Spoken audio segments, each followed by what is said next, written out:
Hi guys, and welcome to another fly fishing video.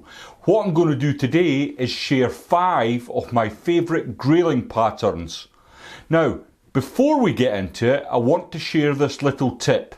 And what it is these digital scales. So they're jeweler's scales, they're not the drug dealer kind of scales. Jeweler's scales, and what I do is when I'm tying up my bugs, I weigh them so that I know exactly which is my heaviest flies. Once flies are tied, it's very difficult to discern when they're in your hand which one's heavier. So I weigh them, I mark up my box, and it can help when you're making fly selection on the river. Anyway, without further ado, let's get into it.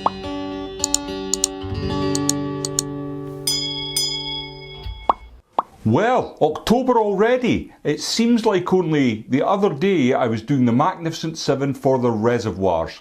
So now October's here, and along with it, the rain and the wind, I am now looking to do 5 flies that will be well worth your time and effort to try for the grayling. Let's do number 1. The first fly then is a fly that I first seen tied by Craig McDonald, and basically it's a Be450 Hanak hook, jig superb, and it's got a jig back on it.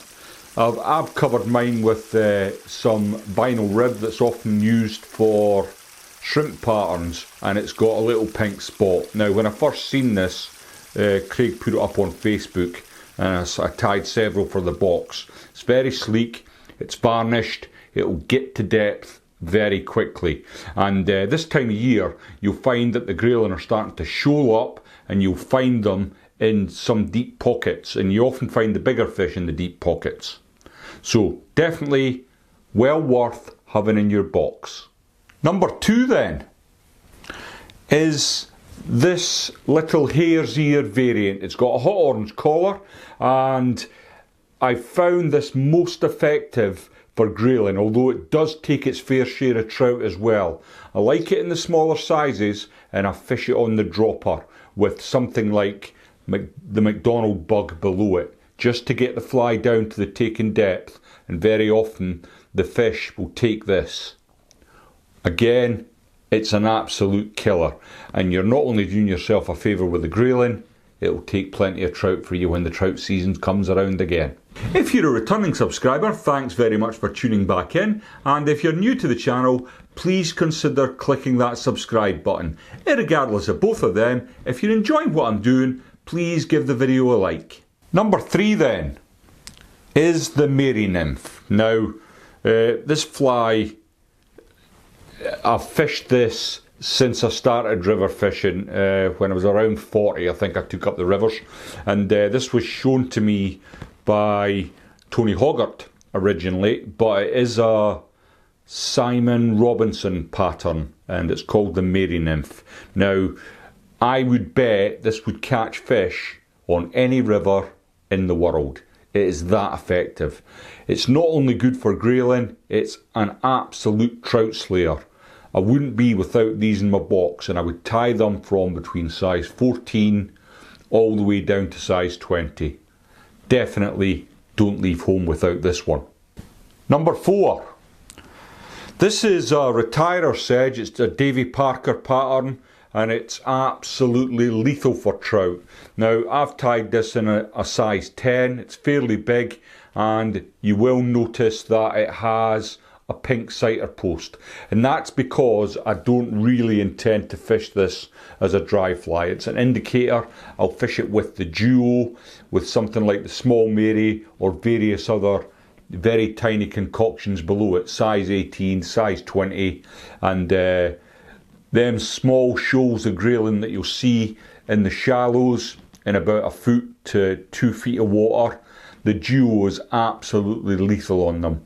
If you're careful, you can pick them up from the tail end Charlie and just work your way up the shoal. So, although it's not an out and out grayling catcher, it's certainly an excellent indicator fly, and I have had the very odd fish come up and take this, and generally, again, because of its size, it's the better fish. Number 5 then. The infamous Squirmy Worm Me.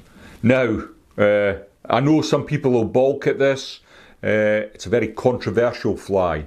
It's a bit like fishing the bung on the still waters. You either love it or you hate it. For my money, it's just another fly in the box. So it does bewilder me a little that anglers will balk at fishing the old Squirmy Worm Me, but they're more than happy to fish a terrestrial pattern like a floating ant, which is not dissimilar to a squirmy. I know you don't get pink worms, but basically when the water's high and dirty, a lot of earthworms are ripped from the banks and they're fed into the river, and it's an easy meal for fish, and they absolutely love it. Sometimes it depends on what kind of angler you are. If you don't mind going out in any weather, and I certainly don't mind, as long as I'm out fishing, I don't care. If a river's coming up, I'll always have one of these on my point or on my dropper, just to see if I can get some fish. It is extremely effective, and again, I would not leave home without this one. Well, that's my top 5. What about you? Have you got any patterns you'd like to share with me? Perhaps I could tie them in one of the demonstrations. Let me know in the comments section below.